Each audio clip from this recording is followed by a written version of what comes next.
capítulo 12, y vamos a leer un poco rápido. 12, versículo 7 en adelante.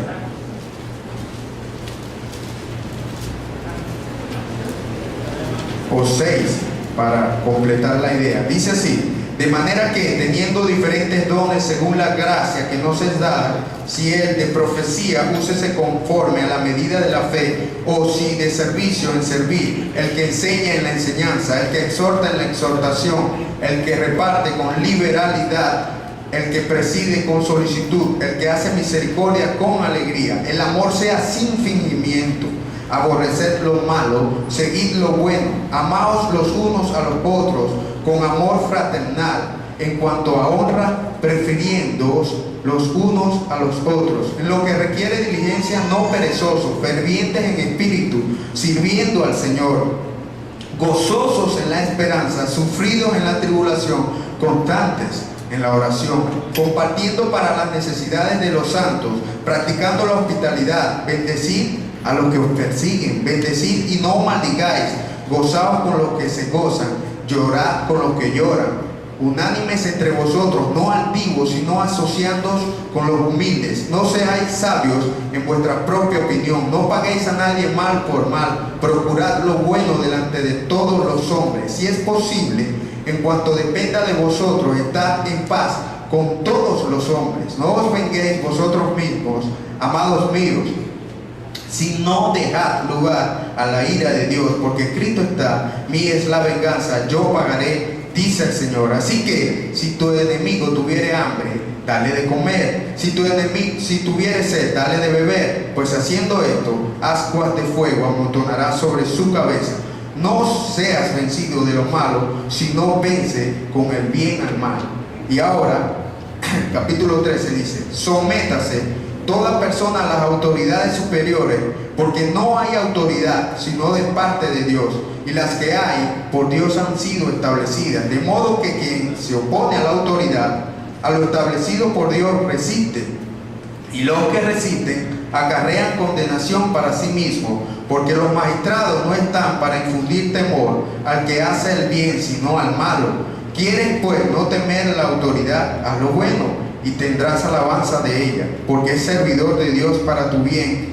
Pero si haces lo malo, teme, porque no en vano lleva la espada, pues es servidor de Dios, vengador para castigar al que hace lo malo, por lo cual es necesario estarle sujetos, no solamente por razón del castigo, sino también por causa de la conciencia, pues por esto pagáis también los tributos, porque son servidores de Dios que atienden continuamente a esto mismo.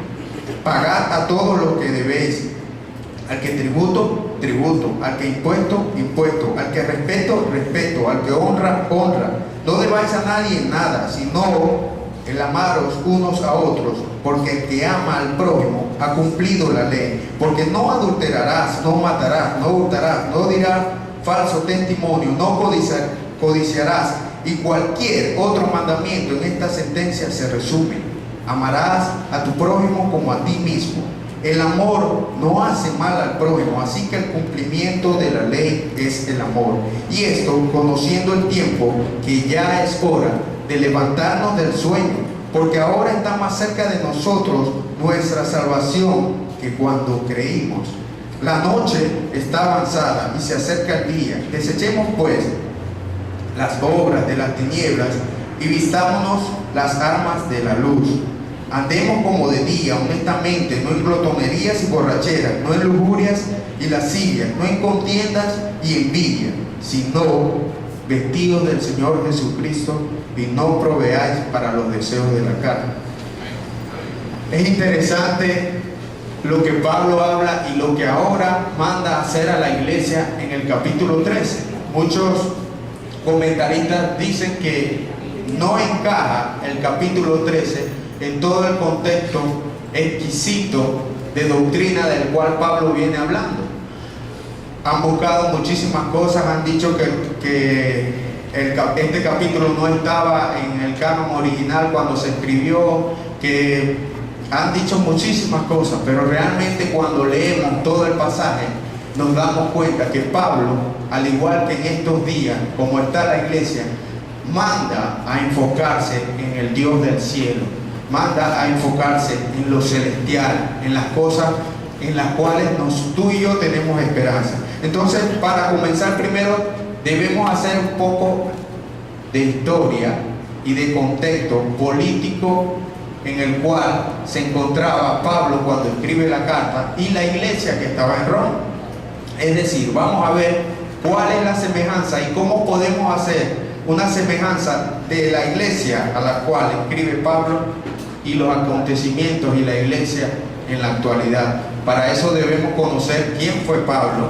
Lo hemos hablado, pero debemos afincar, porque es un texto que en estos momentos es difícil de hablarlo y no muchos se atreverían a hacerlo. Pues yo estoy temblando aquí donde me...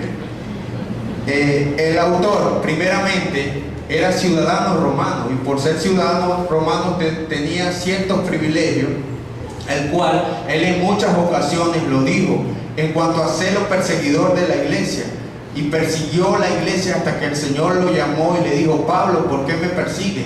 Era perseguidor, y dice, de estos que tenían celo por sacar a cualquiera y llevarlo y matarlo. De hecho, cuando Esteban muere, dice, Saulo consintió y las ropas fueron puestas a los pies de Saulo, que vendría a ser posteriormente Pablo. Este era el autor de la carta, perseguidor en principio y luego perseguido por esta misma gente a quien él persiguió, por fariseos y por algunos del gobierno romano, por cuando hablaban de este Cristo en cualquier lugar, y cuando este Cristo cambiaba vida, cuando este Cristo era capaz de poner a personas delante de cualquier fiera y decir: yo muero por este Cristo porque Él me salvó. Entonces los romanos, cualquier persona decía: ¿a quién es esta persona a la que ellos siguen? En realidad quisiera saber quién es, porque la devoción, y cuando vemos la historia de la iglesia, ¿cuántos mártires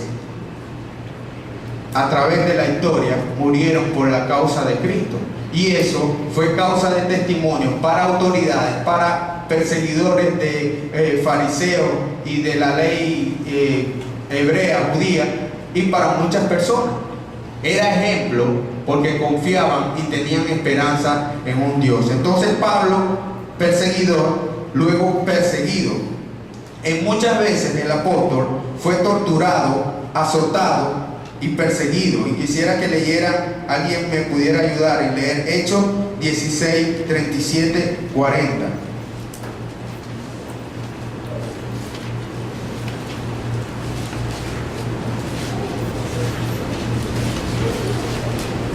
Que lo lea, que toda la iglesia aquí reunida puede escuchar. Hechos 16, 37, 40.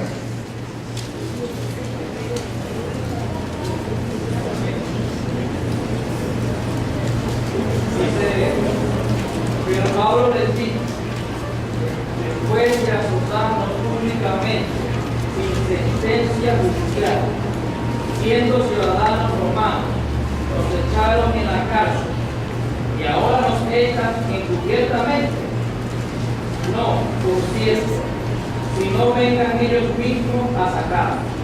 Y los alguaciles hicieron saber estas palabras a los magistrados, los cuales tuvieron miedo al oír que eran romanos, y viniendo le tocaron, y sacándolos les pidieron que salieran de la ciudad. Entonces, saliendo de la cárcel, entraron en casa de Lidio, y habiendo visto a los hermanos, los consolaron y se fueron. Es interesante que el autor fue torturado injustamente, y él dice allí claramente que por magistrados de Roma, por magistrados, y él siendo ciudadano romano, y le dice: pues yo soy romano, porque ustedes hacen esto conmigo. Y él, las autoridades en ese mismo instante tuvieron temor por ser ciudadano romano, pero injustamente fue apresado. Y es interesante que este apóstol ahora manda a la iglesia a sujetarse a las autoridades civiles. Y de igual manera, en 2 Corintios 11:22 dice: son hebreos, yo también; son israelitas, yo también; son descendientes de Abraham, también yo; son ministros de Cristo, como si estuviera loco hablo; yo más, en trabajo más abundante, en azotes sin número, en cárceles más, en peligros de muerte muchas veces. De los judíos 5 veces he recibido 40 azotes menos uno. 3 veces he sido azotado con vara, 1 vez apedreado, 3 veces he padecido naufragio. 1 noche y 1 día he estado como náufrago en alta mar. Leo estos textos para saber quién es el autor, quién es el que escribe, quién es el que exhorta a la iglesia a sujetarse a la voluntad de Dios, a la voluntad de Dios en medio de las autoridades, que para allá vamos y vamos a ver y vamos a percatarnos de qué es lo que Dios nos está enseñando hoy. No nos está enseñando que su voluntad es que las autoridades te lleven a arrodillarte delante de ellas, sino nos está enseñando que tú, por sobre todas las cosas, debes mirar a Dios. Ellos están colocados con un fin, pero ese fin no puede menospreciar o doblegar la voluntad de Dios, que es agradable, perfecta, siempre buena y en esa dirección. Podemos hacer un paralelo con nuestros padres. Hay padres cristianos a los cuales le debemos obediencia y reverencia, pero cuando ellos mandan algo que está o que es contrario a la voluntad de Dios, pues yo no puedo obedecerlo, y es allí donde nosotros debemos poner principalmente a Dios. Es necesario obedecer a Dios antes que a los hombres. Eso lo dice la palabra, y tú, como hijo de Dios, como iglesia, debes siempre tener presente esto y nunca dejar de lado, por ejemplo, casos especiales como Daniel y sus amigos, José. Nunca él dejó de lado la voluntad de Dios en su vida. Siempre permaneció, obedeció de acuerdo a la voluntad de Dios. El contexto político también es necesario hablarlo. Era inestable en la ciudad romana. Sin duda alguna, Pablo había recibido mucha información acerca del comportamiento de algunas personas que estaban dentro de la iglesia de Roma. Había inestabilidad, había una iglesia conformada por judíos y había gentiles de igual manera. En Jerusalén se escuchaba y se comentaba de un alzamiento en contra del imperio romano. Mucha gente, y eso se coló dentro de la iglesia. Emperadores que perseguían, emperadores que torturaban, y ellos tenían en muchos casos que reunirse no como nosotros aquí, sino en cuevas, sino en lugares oscuros. Y entonces muchas veces cuando se habla de la iglesia de Roma o de otras iglesias, pensamos que es como esto, y realmente no. Había mucha incomodidad, había persecución, y en muchos casos ellos lo hacían a escondidas, pero se reunía la iglesia para perseverar unánime en la oración, en el partimiento del pan, en la predicación a toda la iglesia. Entonces, cuando Pablo escribe la carta, estaba como emperador Claudio. Según algunas fuentes históricas, era el emperador cuando Pablo escribe, y quien en el año 50 expulsó a los judíos de Roma. La carta fue escrita aproximadamente en el año 46, dice la historia, aproximadamente. Claudio fue sucedido, sucedido por Nerón. Nerón perseguidor, Nerón astuto, Nerón que maltrató a la iglesia del Señor. Entonces vemos que Claudio viene y expulsa a los judíos y a los cristianos de Roma, y luego viene Nerón y comienza a perseguir y a torturar a la iglesia. En este contexto, Pablo escribe la carta a los romanos. Dentro de la iglesia se estaba hablando más del alzamiento en contra del imperio romano que del Cristo crucificado. Dentro de la iglesia había inestabilidad, y eso llegó a oídos de Pablo. Entonces no está este capítulo en medio de toda la carta porque Pablo vino, o algunos historiadores quisieron colocarla allí. Está en medio de todo el contexto doctrinal, porque Pablo quería enseñar y decir, la voluntad soberana es que miremos a Dios y que nuestra esperanza esté depositada en los cielos. Y esa es la esperanza a la que hemos estado llamados, y esa es la esperanza que hoy día nosotros debemos predicar, nosotros debemos hablar, nosotros debemos tomar partido de todo lo que se está viendo allá afuera para hablar de un Cristo crucificado. Nerón fue perseguidor obstinado de la iglesia cristiana. Esta atmósfera llevaba a que dentro de la iglesia existieran personas que se acercaban a la idea de rebelarse contra el imperio y así liberarse del yugo del imperio romano. Situación que se realiza un poco tiempo después, cuando la historia contempla el lanzamiento de los judíos en el año 67 a 70. Y déjenme decirles que fueron arrasados. Jerusalén fue acabada por el emperador Vespasiano, quien de igual manera sucedió a Nerón. Fueron acabados, y esto es lo que Pablo quería enseñar a la iglesia. No deben rebelarse, no deben actuar con rebeldía, deben pensar en Dios, porque de igual manera en el contexto de la carta se habla, y a los que aman a Dios, todas las cosas les ayudan a bien. Esto es lo que conforme a su propósito han sido llamados, conforme al propósito de Dios. Y esa es la dirección de las autoridades. Si ellas se salen del propósito de Dios, pues yo realmente debo orar, pero no debo obedecer lo que ellas dicen, porque el propósito de Dios es perfecto y está establecido. Por eso es que debemos tener cuidado de un lado o de otro y poner nuestra esperanza en Dios. En la actualidad, esta exhortación, ¿será que permanece palpable o solo fue Pablo escribiendo a la iglesia de Roma? Y justamente en nuestros días, lo que oímos, lo que escuchamos, lo que vemos en las redes sociales, cuando vemos odio de un lado, cuando vemos adoración desmedida a un personaje, eso no te lleva a ti a hablar de el único Rey, Señor y Salvador. Tú puedes tener cualquier tendencia política y tienes el llamado a obedecer como ciudadanos lo que las leyes exigen, pero no puedes dejar de lado lo que es la voluntad soberana de Dios, agradable y perfecta. Y como iglesia, ser embajador de Cristo es presentar el evangelio de Cristo, Cristo crucificado, Cristo en la cual tenemos esperanza, por la cual oramos, por la cual predicamos a los que nos conocen. De ese es que debemos hablar. Es necesario que entendamos el papel que tenemos como iglesia.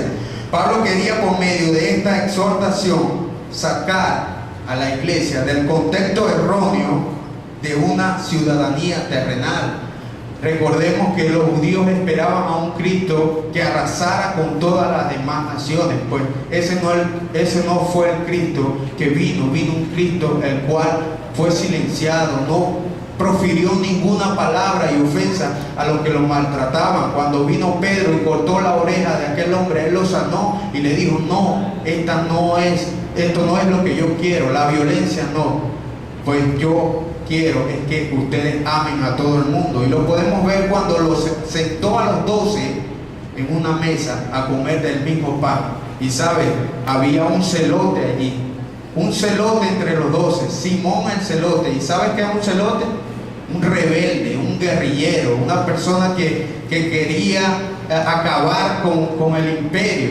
También sentó a un publicano, uno que cobraba impuestos para Roma y se lo cobraba a los ciudadanos. También los sentó allí, sentó a pescadores y los puso a comer y los puso a ver en una dirección eterna y celestial.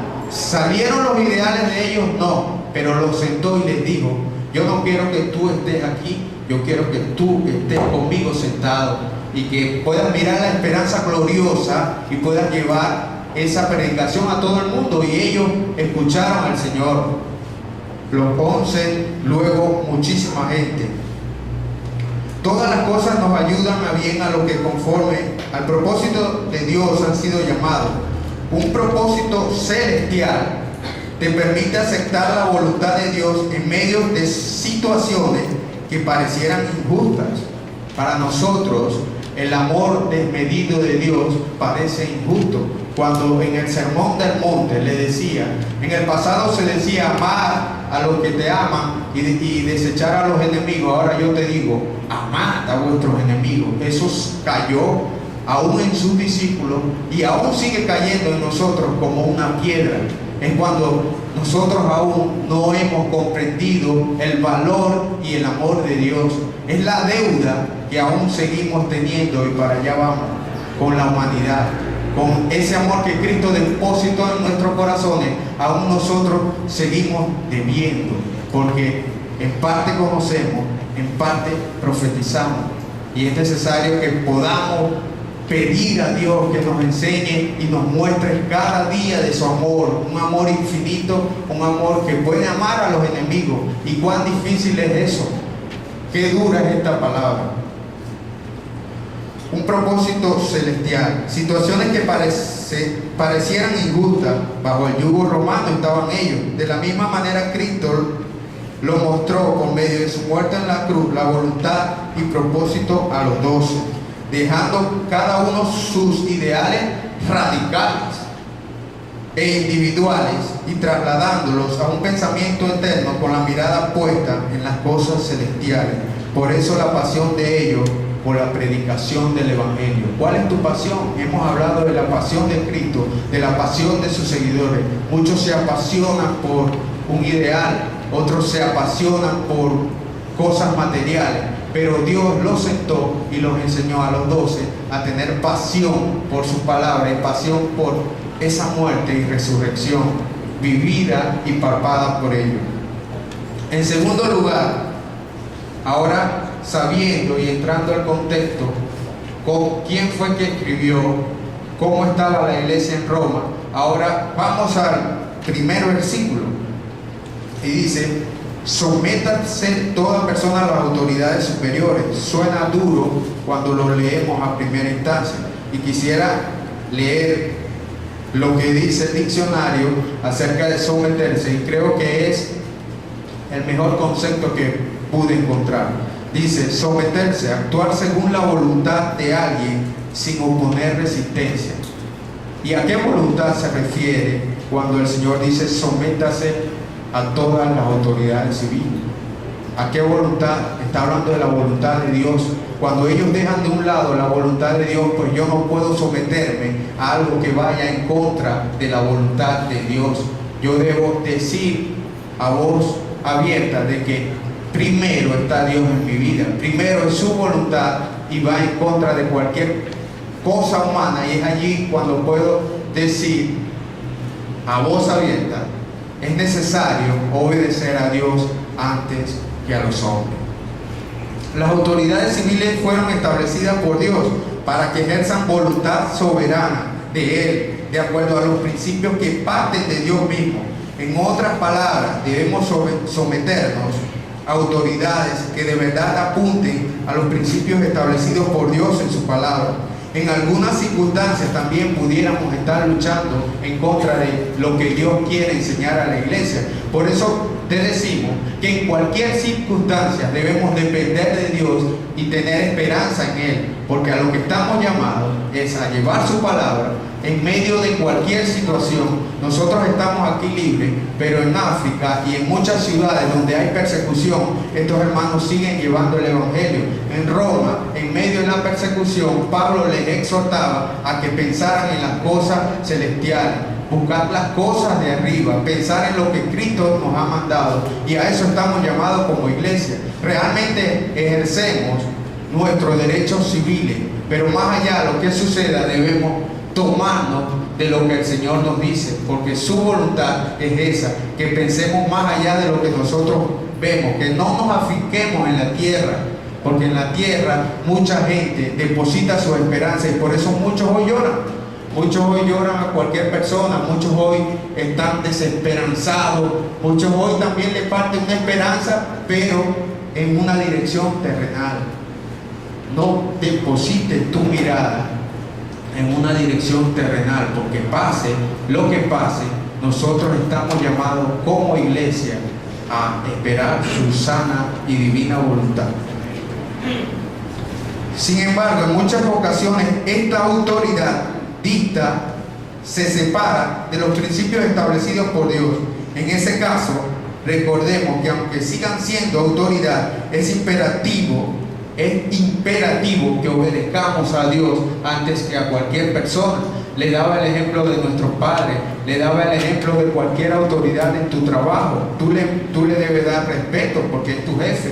Pero cuando él te dice, firma aquí, porque son 4 metros de trabajo, pero vamos a ponerle 6, cuando él hizo un acuerdo con cualquier otra persona para hacer corrupción, y tú vas a firmar, porque él es tu jefe y él te está viendo, y para que tú puedas seguir en un trabajo. Pues no, tú debes decir, yo obedezco primero a Dios antes que a ti y que a cualquier hombre. Entonces, en esa misma dirección es a la que estamos llamados como creyentes, porque muchas veces pensamos en la autoridad civil y lo demás los desligamos. Más adelante dice, al que merece honra, honra, al que respeto, respeto. Tus padres merecen honra y respeto, pero cuando ellos se desligan de lo que es la voluntad de Dios, yo debo decirle, papá, lamentablemente yo obedezco a Dios y Dios me dice que no puedo obedecerte en eso que me estás diciendo, porque yo tengo un Dios vivo y en Él confío. Es así que nosotros debemos responder y debemos decirle a cualquier persona, teniendo cuidado siempre de que nuestra ciudadanía como iglesia está en Dios, y teniendo cuidado con lo que proferimos, con lo que hablamos, con lo que comentamos. Los magistrados y otros personajes que pertenecen a las autoridades civiles están colocadas para corregir lo deficiente. Si ellos se desligan de esto, que es la voluntad de Dios, que corrijan lo deficiente, pues yo no puedo escucharlo. Ahora, Pablo, cuando ese magistrado injustamente lo azotó, él dijo, me estás haciendo daño, yo soy ciudadano romano y no me has enjuiciado, no has proferido juicio contra mí, no me has dado la oportunidad de defenderme. Ellos tuvieron miedo y lo dejaron ir, pero Pablo más bien tomó esa opción para seguir predicando su palabra, que era lo que él estaba llamado. Él no comenzó a proferir insultos o fue y llamó al resto de la iglesia para enfrentarse a esta gente. Es la revelación, la rebeldía la que Dios enfrenta hoy. La rebeldía en tu corazón de un lado o de otro. La rebeldía en tu vida para cualquier persona, para proferir insultos o tener esperanza en algo que se ve. Porque nuestra esperanza no se ve, pero confiamos en Él. Es una esperanza para la eternidad. Ellos están colocados para hacer frente al mal, sirviendo de esta manera a Dios para el bien de los ciudadanos. Del mismo modo, llevan la espada, y en este punto podemos evidenciar y dictar de muchos comentaristas. Ellos hablan de que este texto no se refiere a las autoridades civiles, sino se refiere a autoridades angelicales. Cuando habla de espada, allí no refleja que está hablando de autoridades que deben infundir respeto y que deben llevar el mal o enjuiciar justamente a las personas que hacen mal, y para eso están colocadas. Entonces, cuando habla aquí de espada, podemos recordar a Pedro cuando fue con una espada y cortó la oreja de las personas que venían a llevarse al Señor. Y entonces dijo, no, con espada no, eso no es lo que yo quiero. Rebeldía no, rebeldía en tu corazón y en tu vida no es lo que quiero. No se refiere a autoridades angelicales o eclesiales. El principio bíblico es claro y es allí donde apunta. Están dados para castigar al que hace lo malo. Si se sale de ese plano, pues yo no debo escucharlo. Ahora ustedes dirán, pero bueno, ¿qué puedo hacer? El apóstol Pablo no da muchas luces acerca de otros escenarios. Es por eso que nosotros debemos fundamentarnos en otros pasajes. Él no dice qué hacer si ellos no cumplen lo que realmente Dios dice, o si ellos son injustos, o si ellos están juzgando de mala manera, o si no están apegados a lo que dice una ley. Pablo no da muchas luces, pero lo que sí te dice es que debes confiar en todo momento en Cristo y en su esperanza. Realmente no podemos nosotros hacer conjeturas que Pablo claramente no las menciona, porque eso no es la intención del apóstol. La intención del apóstol es sacar a la iglesia de todo el contexto erróneo en la que estaban y llevarlo a pensar en su esperanza. La obediencia a las autoridades no solo es por castigo, sino por causa de tu conciencia. Esta obediencia te lleva a estar al día con los tributos e impuestos establecidos por estas autoridades.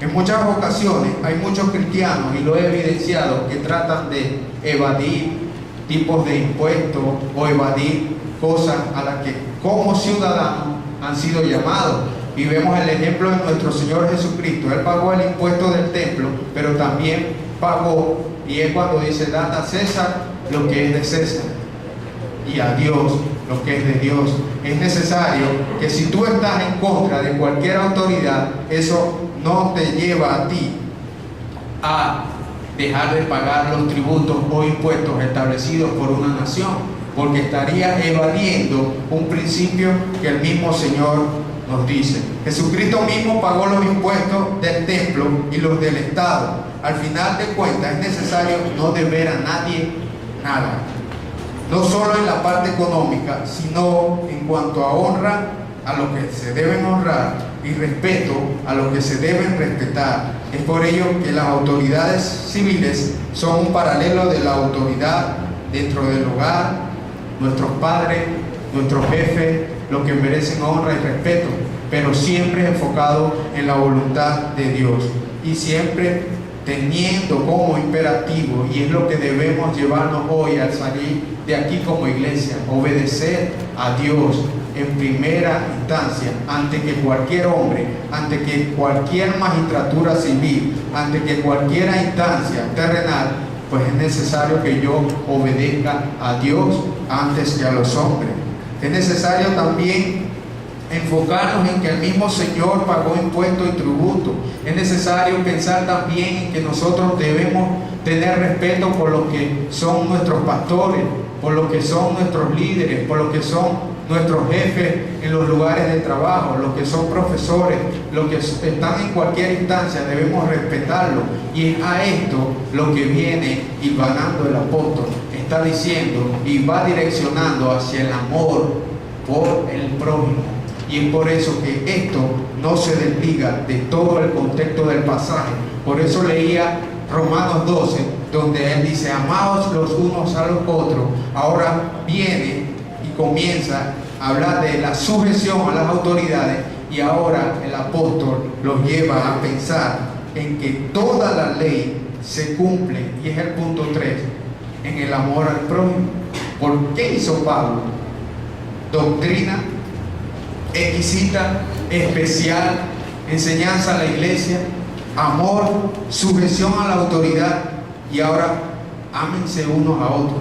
Entonces usted dice: no encaja esta primera parte del capítulo 13 aquí, pero realmente sí, porque es lo que Pablo quiere enseñar. El amor, ese amor sin límite que aún no comprendemos y que todavía seguimos teniendo deudas, porque el amor de Dios es infinito y completo. La primera impresión de este verso es la posible desconexión con el contexto, pero realmente el apóstol Pablo apunta a la referencia paralela que dio el Señor en el Sermón del Monte. Parte todo de allí. Estamos llamados a saldar con todos los hombres. Muchas veces el impío toma prestado y a él no le interesa pagar. Él no le interesa el acuerdo verbal que tuvo con alguna persona. Él le importa si él le queda debiendo a cualquier persona, pero tú no eres impío y estás llamado a no deberle, no solo económicamente, sino en relaciones, nada a nadie. Y es por eso que él dice: amar los unos a los otros. Es por eso que se va al Sermón del Monte. Al impío le importa poco tomar prestado cualquier cosa, no solo económico, sino algo valioso que tengas en tu vida. Y él le importa poco saldar esa deuda, pues tú estás llamado como hijo de Dios y como hacedor de su palabra, como alguien que obedece al Señor, estás llamado a no deberle nada a nadie, nada, y es por eso que no se desliga del pasado. Así esta actitud traiga como consecuencia la pérdida de amistad o ruptura de cualquier acuerdo. En esta misma carta, en el capítulo anterior, Pablo enlaza el pensamiento de todo el contexto de la carta cuando dice: si es posible, en cuanto dependa de vosotros, estad en paz con todos los hombres. Esta es la deuda que debemos saldar. Esta es la deuda a la que Él está. Honra al que merece honra, respeto al que merece respeto, amor por sobre todas las cosas a todas las personas. Y en el segundo punto dice: todos los mandamientos son resumidos en amar al prójimo. ¿Quién dijo esto? El mismo Señor en el Sermón del Monte. Lo predicábamos hace un tiempo atrás aquí en la iglesia. Hablábamos del Sermón del Monte, pues desde allí parte la enseñanza del Señor en el amor al prójimo. Pues el amor al prójimo no va a tener enemistad. Es incomprensible, no comprendemos, pero estamos llamados, como decía Alejandro hace un momento, a ser puentes de amistad, pacificadores, a hablar de ese amor, a no estar en medio de una discusión y a separar, sino estamos llamados a ser puentes de unión, pacificadores, amistosos. Estamos llamados a tomar partido para decir: Cristo nos habló de que debemos amar a todos, y este es el Cristo que debo predicar. Todos los mandamientos son resumidos en amar al prójimo. Cristo mismo se presentó como un regalo inmerecido al mundo entero, terminando de esta manera con todos los actos y prácticas que el mismo Dios entregó a Moisés. Pues el Cristo mismo entregado es el amor inmerecido que tú y yo tenemos hoy, pero nos rendimos delante de Él y temblamos delante de Él porque es nuestra esperanza. Amar a nuestros enemigos, a los que nos persiguen, por lo que en todo momento debemos depender, por esto debemos depender en todo momento del amor de Dios depositado en nuestros corazones y en su espíritu. Es por ello que nosotros debemos a diario pedirle al Señor, y en cualquier lugar. Es terrible luchar contra esto, y es una de las cosas que a diario le pido al Señor cuando salgo. Ayúdame a amar al prójimo, ayúdame a no proferir palabra en contra de él, ayúdame a ser amoroso con los que me rodean, ayúdame a hablar de tu palabra, que es difícil cuando nos encontramos, nos cohibimos, pues debemos decirle al Señor que nos fortalezca para hablar de ese amor. El que ama no hace mal al prójimo, pues si tú prestas a alguien, o si a ti te prestan, tú vas a pagar porque tú no quieres el mal para él. Es necesario que pensemos en eso. Con esta ampliación, la idea mostrada en versos anteriores, comprendemos claramente toda la enseñanza. Cualquiera que debe alguna cosa a alguien está dejando de lado este principio bíblico de amar al prójimo. No solo deudas monetarias, vuelvo y repito, sino en muchos casos respeto, acuerdos, honras a superiores y cosas que si no cumples, si no llevan a un final de término feliz, pues estás dejando de lado este mandamiento de amar al prójimo, porque el amor no hace mal a nadie. Nuestras vestiduras, y esto sí quiero leerlo,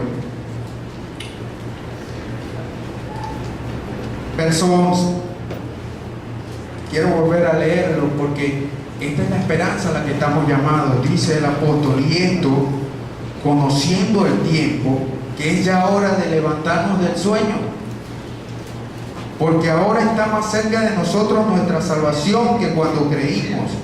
La esperanza. La noche está avanzada y se acerca el día. Desechemos pues las obras de las tinieblas y vistámonos las armas de luz.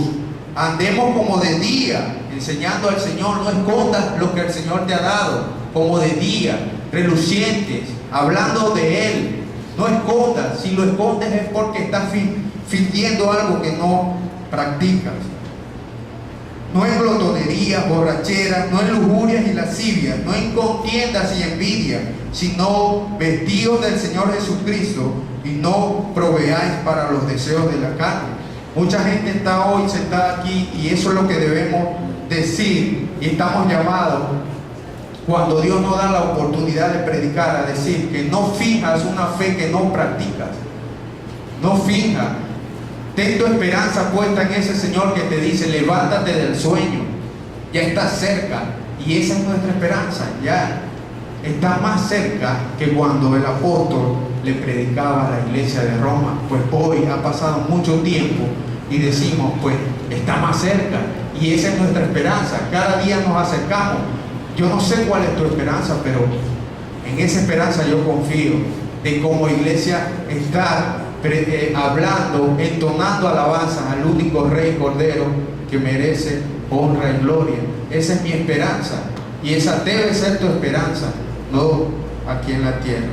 La cercanía de la salvación es el punto de apoyo de Pablo para animar a la iglesia.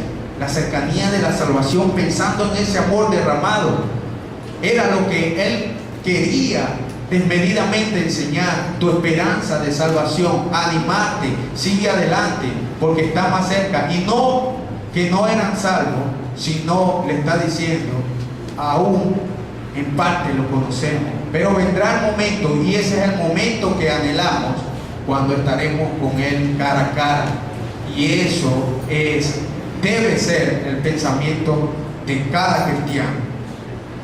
Recuerda que en capítulos anteriores había mencionado que aguardamos con paciencia y gemimos dentro de nosotros mismos, esperando la adopción, la redención de nuestro cuerpo, la manifestación gloriosa de nuestro Señor, porque lo que conocemos en parte ahora y en parte profetizamos, pero esperamos algo perfecto, algo al cual le adoraremos y le seguimos adorando, y hoy por todos los siglos debemos manifestar. Por eso es que todo está enlazado, no podemos esconder. Nuestra vestidura debe ser Cristo mismo todos los días de nuestra vida, y por eso es que debemos andar radiantes, como cuando el Señor llegó a aquella casa y la mujer derramaba sus lágrimas y Él le decía, pues déjenla que llore.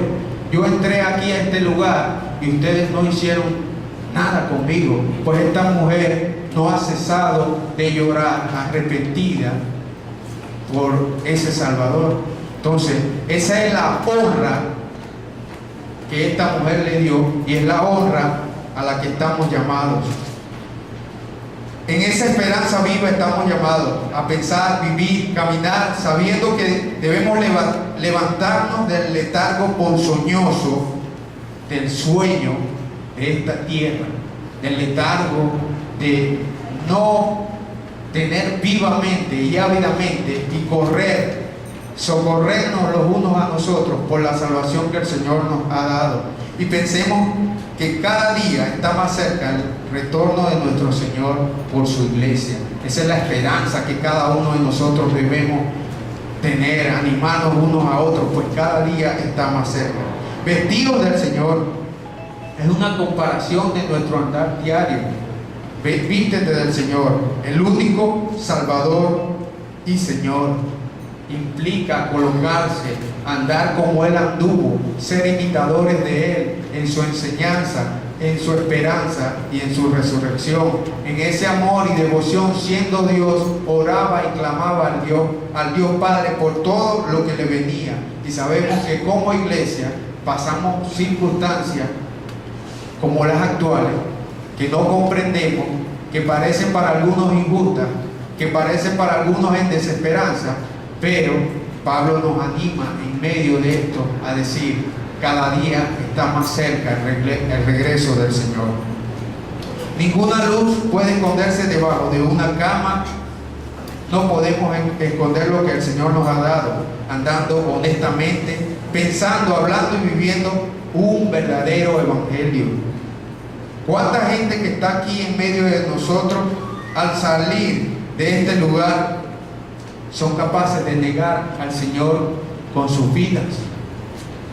Pensamientos y acciones lujuriosas, pleitos y cosas que realmente distan del carácter amoroso de Dios, el cual en todo tiempo quita la espada para sanar al enemigo, perdona al que ofende calla ante la injuria y clama al Dios Todopoderoso por la misericordia de los que desconocen y menosprecian la gracia de Dios. Esa es la esperanza a la que tú y yo estamos llamados. Menosprecian, lo injuriaron, lo latiguearon, le hicieron muchísimas cosas, pero Él no profirió ninguna ofensa. El Señor en todo el pasaje, a través del apóstol, nos exhorta a depositar nuestra mirada en las cosas celestiales. ¿Sabe? Hay muchos hermanos que están pasando por una enfermedad terrible y es difícil de recibir un diagnóstico donde prácticamente te dicen te quedan pocos días de vida, y es allí donde nuestra carne se aflige y realmente estando en ese momento cualquiera se aflige porque te están diciendo tu vida aquí es corta, te quedan pocos días de vida, tienes un cáncer terminal, tienes una enfermedad que no tiene cura, o en pocos días vas a fallecer, lo que sea.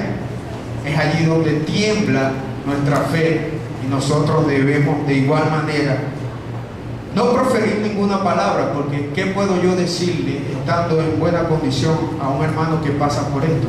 Pues simplemente puedo abrazarlo y orar, pero no sé lo que él está pasando.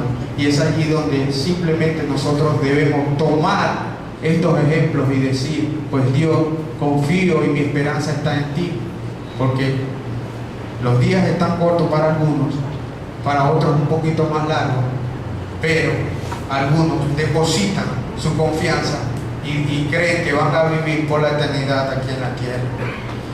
Estamos llamados a ejercer nuestros derechos civiles de obediencia siempre y cuando estos no atenten con el carácter soberano y supremo de Dios, en cuyo caso debemos traer a nuestra memoria ejemplos como los de Daniel, se los mencionaba, y sus amigos, los cuales nunca se doblegaron ante ningún reinado, sino que obedecieron a Dios y Él los exaltó colocándolos como ayudantes de este mismo gobernante.